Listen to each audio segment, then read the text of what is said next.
ин ниҳоли зардолу яксола мебошад ва он аз донаки зардолу кишт шудааст. Аз рӯи гуфти мутахассисони соҳаи кишоварзӣ, ниҳоле ки бо ҳамин тарз парвариш ёфтааст, то 22 сол умр мебинад. Яке аз хусусиятҳои дигари ин ниҳоли зардолу дар он аст ки соли 8 парваришаш ба ҳосил медарояд. Агар дарахт ба тарзи пайвандӣ бошад, соли 3 ҳосил медиҳад. деҳқонон мегӯянд ки ба тарзи пайвандӣ парвариш намудани дарахти зардолу барои кишоварзон манфиати зиёд дорад. ба ҷуз сарфа намудани масоҳати майдони боғ, инчунин барои нигоҳубини дарахтон низ монеа эҷод намекунад. Шаклдеш осон мешад.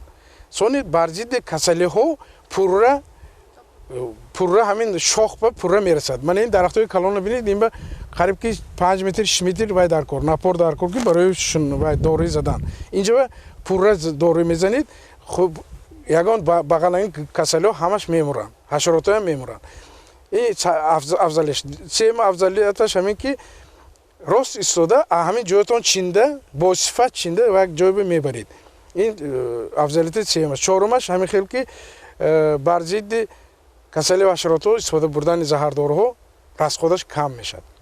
аз рӯи гуфти мутахассисони соҳаи кишоварзӣ, дарахтоне ки аз санаи 14 то 18 март гул мекунанд, меваи хушсифат медиҳанд, ба шарте ки агар боришоти зиёд ба он осеб нарасонад. Агар боришот зиёд шавад, пас дарахт нигоҳбини махсусро талаб мекунад.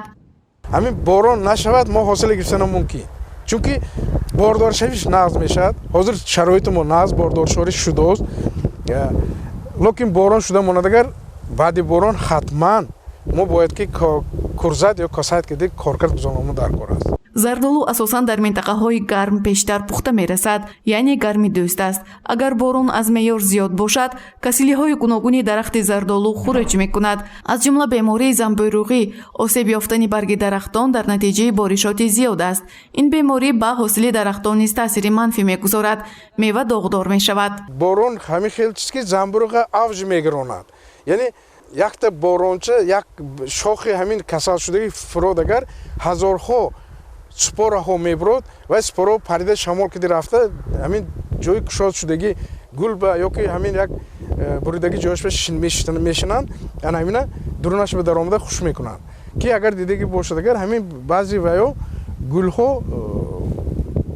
ҷаза бо ин сӯхта мондагӣ буд. Ина номаша манилёз мегӯд, ҳамин сӯхтанӣ мегӯд.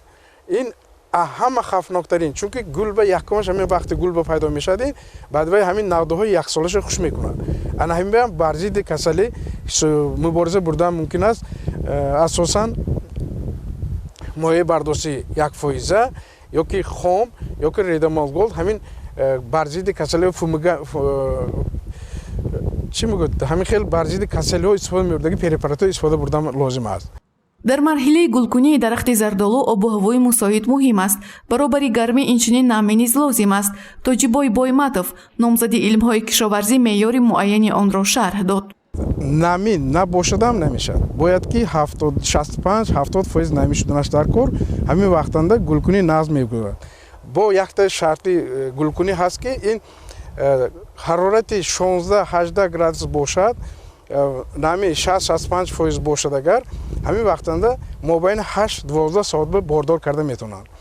асосии мақсади мо ҳамин дуруст бордор кардан. Агар дуруст бордор кардан натонем, агар вай ҳамин бодрезак мешавад ёки бордор нашуда ҳамто ғалданаш мумкин аст. гул кардани дарахтон вақту соати худро дорад. Якумин шуда дарахти бодом гул мекунад, сипас зардолу, олу, шафтолу, себ ва охирон биҳӣ ба гулкунӣ оғоз мекунад. ҳарчанд соли гузашта дарахти себ ва зардолу ба таври кофӣ гул карда бошад ҳам, боришоти зиёд ба ҳосили меваҳо таъсири худро расонида буд. сифати ҳосили имсолии меваҷотро низ обу ҳаво муайян мекунад. гузориши Гулҳаё Камолзода ва Наим Аюбов барои барномаи иттилоотии Хабар.